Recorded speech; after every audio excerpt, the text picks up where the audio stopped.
आपको बता दें यूनियन टेरिटरी लद्दाख के प्रिंसिपल सेक्रेटरी संजीव खिरवार आयत साहब ज्वाइन कर चुके हैं। और ये तो देखिए हर चीज़ कोई भी पॉलिसी आती है it has to be discuss further कि कैसे उसको करना है। जो भी LHDC के कंसर्न्स हैं बिल्कुल उनको टेक इन टू अकाउंट किया जाएगा। डिपार्टमेंट में प्रमोशंस को लेकर खासकर गैजेटेड नॉन गैजेटेड को लेकर गौर किया जा रहा है। देखिए promotions are always as per RRs। इससे पहले JKEDI जो स्कीम हुआ करता था और उससे लद्दाख के बहुत सारे जो स्टार्टअप्स करने वाले लोग हैं एट वेरियस स्टेजेस हैं, तो डॉक्यूमेंटेशन कंप्लीट होगा उनको भी पैसा रिलीज हो जाएगा। कई सारे ऐसे स्कूल्स थे जहाँ पे टीचर्स की कमी हमें देखने को मिला। टेम्परेचर बहुत नीचे हो जाता है, खासकर द्रास की बात करें, जंस्कार की बात करें, चांथांग की बात करें, तो वहाँ पे क्या ये सिस्टम फिजिबल हो सकता है? देखिए सबसे इम्पोर्टेंट हमारे लिए क्या है कि हमारा जो बच्चा है ना वो काबिल बने। एक बार फिर आप सभी का गुलिस्तान न्यूज़ में खैर मकदम करते हैं, स्वागत करते हैं। ख़ास मुलाकात में आज हमारे साथ ज्वाइन कर रहे हैं एक ख़ास मेहमान। आपको बता दें यूनियन टेरिटरी लद्दाख के प्रिंसिपल सेक्रेटरी संजीव खिरवार आयत साहब ज्वाइन कर चुके हैं, जो कि लद्दाख के अहम जो डिपार्टमेंट्स हैं उनको संभाल रहे हैं, जिनमें खासकर school education, industries in commerce, housing and urban development. लेकिन आज के इस प्रोग्राम में हम खासकर बात करेंगे इंडस्ट्रीज़ इन कॉमर्स और एजुकेशन। सर हमारे साथ ज्वाइन करने के लिए बहुत बहुत शुक्रिया। सर सबसे पहले इंडस्ट्री से शुरुआत करते हैं। ख़ासकर अगर हम बात करें लद्दाख के अंदर इंडस्ट्रीज़ को अपलिफ्ट करने के लिए, जिनमें खासकर जो हमारे आर्टिजन्स हैं, एंटरप्रेन्योर्स हैं, सेल्फ हेल्प ग्रुप्स हैं, उनको आगे बढ़ाने के लिए इस साल के लिए किस तरह की अहम प्लान्स हैं और क्या विजन लेके हैं सर उनको बूस्ट करने के लिए? जैसा आपको पता है इस साल जनवरी में हमने एक सस्टेनेबल इंडस्ट्रियल पॉलिसी स्टार्ट की थी, तो उसकी गाइडलाइंस हमने बना ली हैं। तो गाइडलाइंस के बाद जो है हमने उसको पब्लिक डोमेन में डाला है उन गाइडलाइंस को, ताकि अगर किसी को उनमें बताना हो कि क्या इम्प्रूवमेंट कर सकते हैं तो गाइडलाइंस हमने उसमें डाल दिए। तो उसमें काफ़ी सारे कंपोनेंट्स हैं, ऐसे आपके सब्सिडी कंपोनेंट्स हैं, ग्रीन एनर्जी के लिए कंपोनेंट्स डाले हुए हैं उसके अंदर, DPR प्रिपरेशन के लिए, कंसल्टेंसी के लिए, तो वो सब हमने उनके अंदर डाले हुए हैं इन द स्टेट की जो इंडस्ट्रियल पॉलिसी है। दूसरा, भारत सरकार जो है वो भी एक प्रोसेस में है सेंट्रल सेक्टर की सस्टेनेबल इंडस्ट्रियल पॉलिसी के लिए। उसके अंदर जो है ऑलमोस्ट 60% तक सब्सिडी दी जाएगी with a limit of 7.5 crore rupees. और उसके अंदर जो है कैपिटल इंटरेस्ट सबवेंशन भी है, GST का भी आपका रिएम्बर्समेंट और इस तरह की चीज़ें हैं। तो वो भी ऑलमोस्ट फाइनल स्टेजेस में, वो करीब 3,500 करोड़ का तकरीबन वो स्कीम तैयार हो रही है।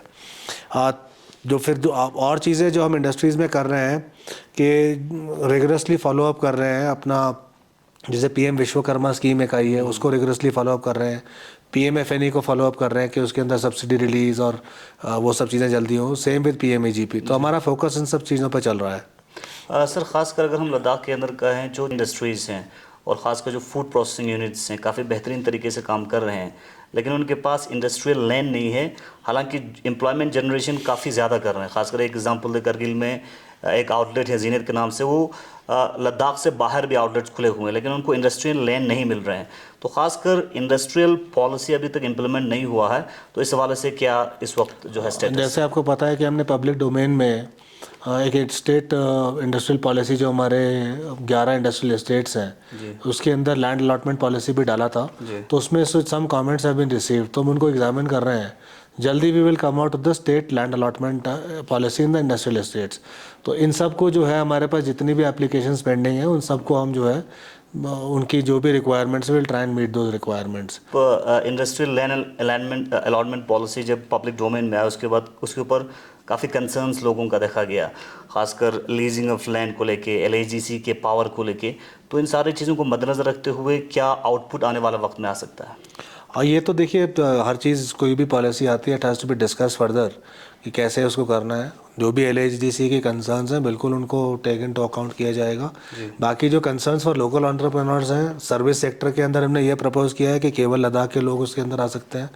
For manufacturing sector preference will be given to Ladakh entrepreneurs. तो जब उनका कंप्लीट हो जाएगा रिक्वायरमेंट उसके बाद ही किसी और का सोचा जाएगा कि अगर अलॉटमेंट का देना है किसी आउटसाइडर को। बट उसके अंदर भी एक सजेशन आया है जो हमें बड़ा ठीक लग रहा है कि जो एम्प्लॉयमेंट हो, जो अपना स्टाफ को लगाए, अगर कोई बाहर का एंटरप्रेन्योर आता भी है मैन्युफैक्चरिंग सेक्टर में तो उसको लोकल लोग ही एम्प्लॉय करने हो। तो हम ऑल्सो ऑल दोज थिंग्स जो हैं बड़े वैलिड सजेशंस हैं, we will work on them. अभी रिसेंटली हमारे पास सजेशंस आए हैं, तो we are working on them, discussion करेंगे, उसके बाद फाइनल पॉलिसी निकालेंगे। और ख़ासकर जो कॉन्ट्रैक्ट्स की अगर हम बात करें, इन्वेस्टमेंट की अगर हम बात करें, जो 20 करोड़ से अबव, इससे पहले इश्यूज़ देखने को मिला था कि लोकल्स लोग वहाँ पे फॉल नहीं होते हैं, तो इन सारी चीज़ों को मद्देनज़र रखा जाएगा सर? जैसे आप बड़े जो इन्वेस्टमेंट की बात कर रहे हैं उसके लिए बहुत कम, आप लीजिंग ऑफ लैंड की बात कर रहे हैं। जी। लीजिंग ऑफ लैंड का भी उसमें प्रावधान रखा हुआ है, बट उसमें प्रेफरेंस जो है लोकल एंटरप्रेन्योर्स को दिया जाएगा। जो लैंड अलॉटमेंट पॉलिसी है उसमें है प्रावधान for large allotment of land also, then the premium is also higher, but उसके अंदर preference will be given in manufacturing sector to local entrepreneurs.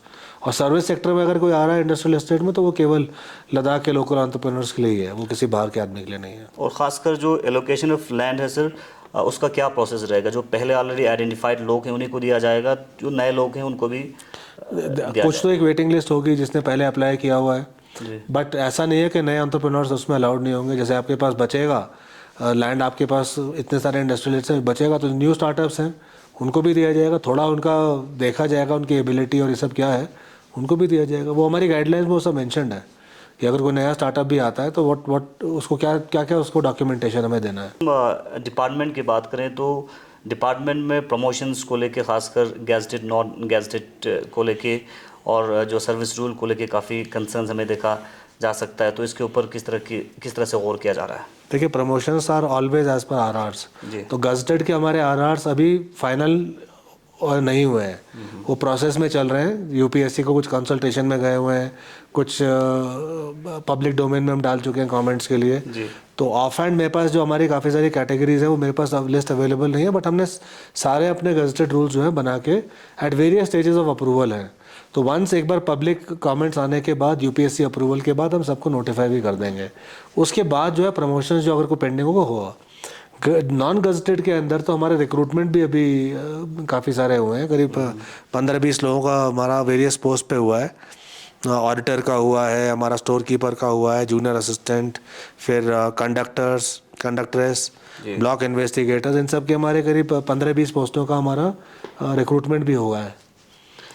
Sir, अगर हम इंडस्ट्रियल डेवलपमेंट स्कीम की बात करें जो कि लद्दाख में इम्प्लीमेंट नहीं है, जिसमें खासकर बहुत सारे बेनिफिट्स मिलते हैं लोन के ज़रिए और सब्सिडाइज्ड होते हैं, तो इसके ऊपर क्या सोचे? और साथ ही साथ इससे पहले JKEDI जो स्कीम हुआ करता था और उससे लद्दाख के बहुत सारे जो स्टार्टअप्स करने वाले लोग हैं उन्होंने बेनिफिट लिया है, लेकिन अभी यूनियन टेरिटरी बनने के बाद ये जो स्कीम्स यहाँ पे देखने को नहीं मिल रहे, तो उनके बरक्स में किस तरह की प्लान है गवर्नमेंट के पास? JK की जो स्कीम थी पुरानी, वो अभी भी जो हमारी IDS स्कीम थी उसमें अभी भी एप्लीकेशंस कुछ हमारे पास पेंडिंग है।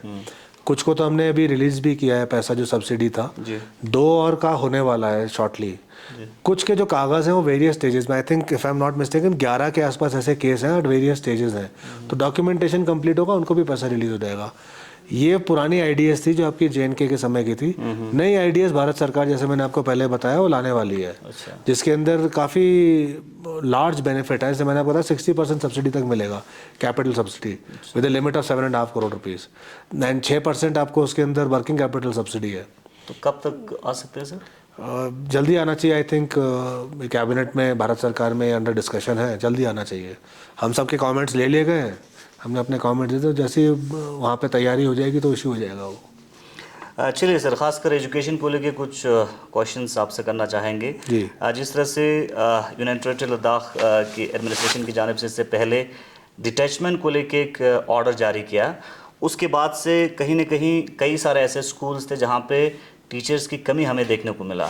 एज पर जो पर टीचर रेशो के हिसाब से पहले एक काउंसिल ने एक रैशनलाइजेशन किया था और अभी फर्दर रैशनलाइजेशन भी नहीं हुआ है, तो अभी भी कंसर्न्स हैं, तो इसके ऊपर क्या कहना चाहिए? देखिए, जो अटैचमेंट्स हुए थे ना, वो कई ऐसा फील किया गया था कि उसमें कोई रैशनैलिटी नहीं है। कई जगहों पर कई जगह जो लोग हैं वो नॉन टीचिंग के लिए यूज़ किए जा रहे थे टीचर्स, तो इसलिए वन टाइम एक्सरसाइज था कि सब पहले अपनी ओरिजिनल जगह पर जाएं।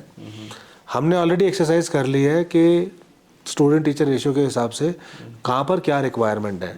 ये दोनों काउंसिल से एक बार इसका समन्वय हो जाएगा, उनका जब अग्रीमेंट हो जाएगा तो अटैचमेंट ना कहते हुए हम उनको एक तरह से सोल्यूशन मान के कि वहाँ पे डिप्लॉयमेंट ऑफ तो उस पोस्ट सम करके कुछ हम इसका सोच रहे हैं। तो दोनों LHDC से बात करके नए एकेडमिक सेशन में हमारी कोशिश रहेगी ये इम्प्लीमेंट हो जाए, यानी क्योंकि हम किसी भी ऐसे नहीं चाहेंगे कि बच्चे को किसी भी तरह हार्म हो।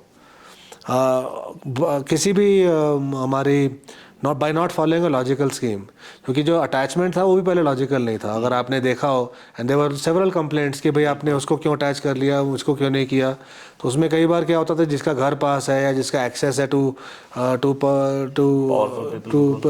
People who are of importance, तो उस तरह की चीज़ें हो जाती थी। वो बड़ा एक इलॉजिकल सिस्टम था। बिल्कुल। तो एक उसको लॉजिक में लाने के लिए, ताकि एक परमानेंट सिस्टम बने, उसकी ऑलरेडी एक्सरसाइज हो चुकी है। उसमें जैसे ही दोनों LHDCs का हमें वो मिल जाएगा some kind of agreement and support, तो उसको हम नए एकेडमिक सेशन से उसको इम्प्लीमेंट कर देंगे। यानी अपकमिंग एकेडमिक सेशन में इम्प्लीमेंट बिल्कुल बिल्कुल काउंसिल्स को कॉन्फिडेंस बिल्कुल बिल्कुल जी। तो सर साथ ही साथ आगे बढ़ते हैं, जिस तरह से टीचर्स खासकर अलग अलग जो दूसरे डिपार्टमेंट्स में काम करते थे, जो एक डिटैचमेंट का शुरुआत आप लोगों ने की, उसका काफ़ी सराहना भी किया, लेकिन कहीं ना कहीं कंसर्न्स देखा गया।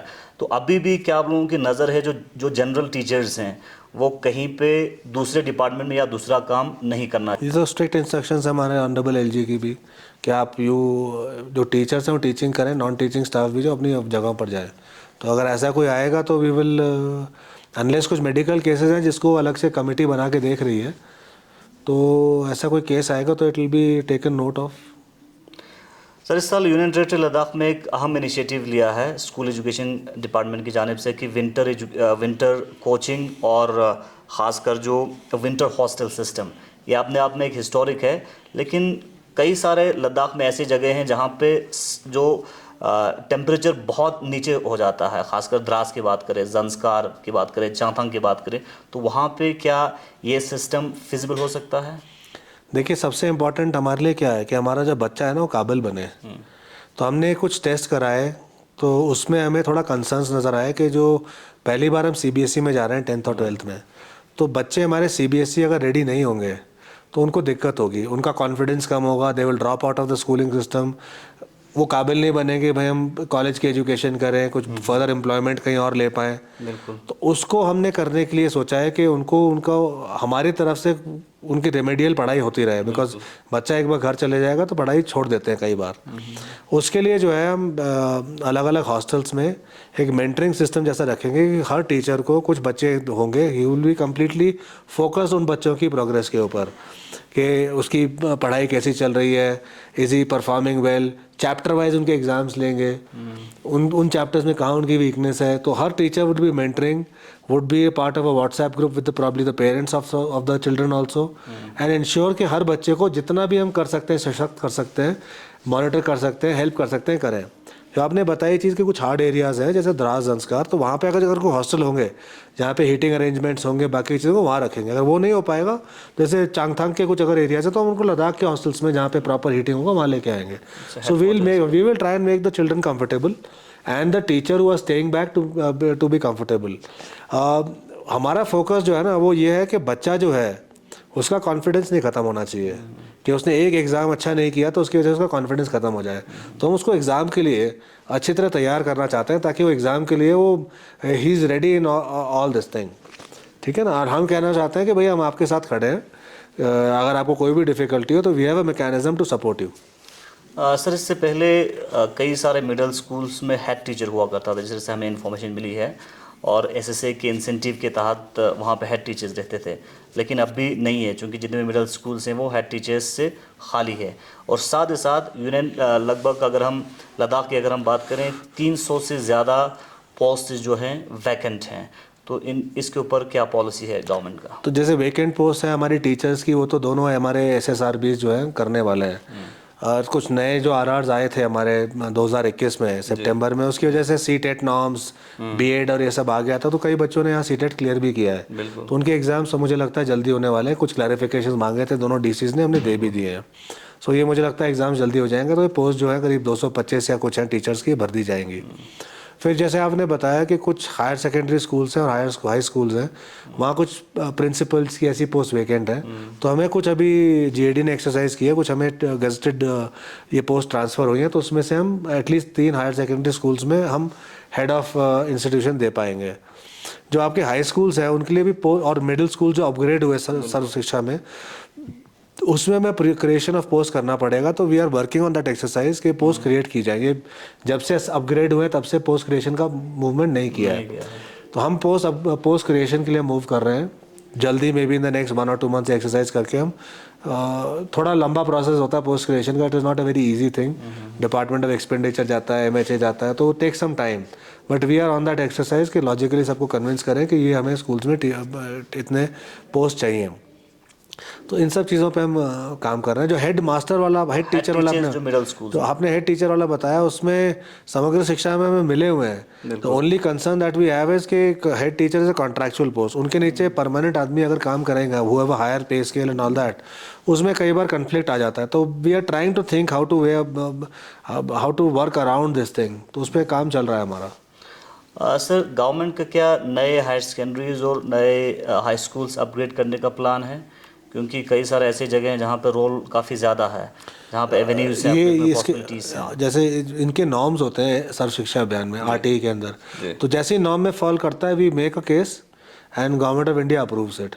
तो कुछ होते हैं, कुछ रह जाते हैं जो आपको लगता है और हमें लगता है होने चाहिए, बट वो नॉर्म्स में नहीं आता है तो वो नहीं हो पाते हैं। बट हम सारे स्कूल्स जो भी हमें लगता है कि it needs to be upgraded, उनको हम भेजते हैं भारत सरकार, और काफ़ी सारे हुए भी हैं। इवन इन द प्रेजेंट 23-24 में भी हुए हैं। स्कूल एजुकेशन में न्यू एजुकेशन पॉलिसी जो है इम्प्लीमेंट हो रहे हैं, तो क्या स्टेटस है सर, क्या स्ट्रैटेजी है प्रैक्टिकली इम्प्लीमेंट करने की? पूरा whole heartedly whatever is there हम कर रहे हैं। जैसे हिंदी टीचर्स, भोटी टीचर्स, ये सब भी आप देख रहे होंगे, वी आर एंगेजिंग देम ताकि 3 लैंग्वेज पॉलिसी हम इम्प्लीमेंट कर जाए। तो हम we are working on all those things जो NEP में हमें कहा गया है, मैंडेट किया गया है, so that it meets the objectives of the NEP। Sir, आखिरी सवाल, लद्दाख के अंदर माइनिंग को लेके किस तरह की आप लोगों की जो है पॉलिसी है, खासकर ऑक्शन को लेके, और जो एक क्लियर पॉलिसी अभी तक आगे नहीं आया है? हाँ, उसके ऊपर भी हम काम कर रहे हैं। उसमें E-ऑक्शंस और इन सब के ऊपर सॉफ्टवेयर डेवलपमेंट पे काम चल रहा है। तो within the next quarter I feel we should be able to come out with something, the e-auction and other things. Sir, आखिर पे आप लद्दाख वासियों तक किस तरह की संदेश देना चाहेंगे?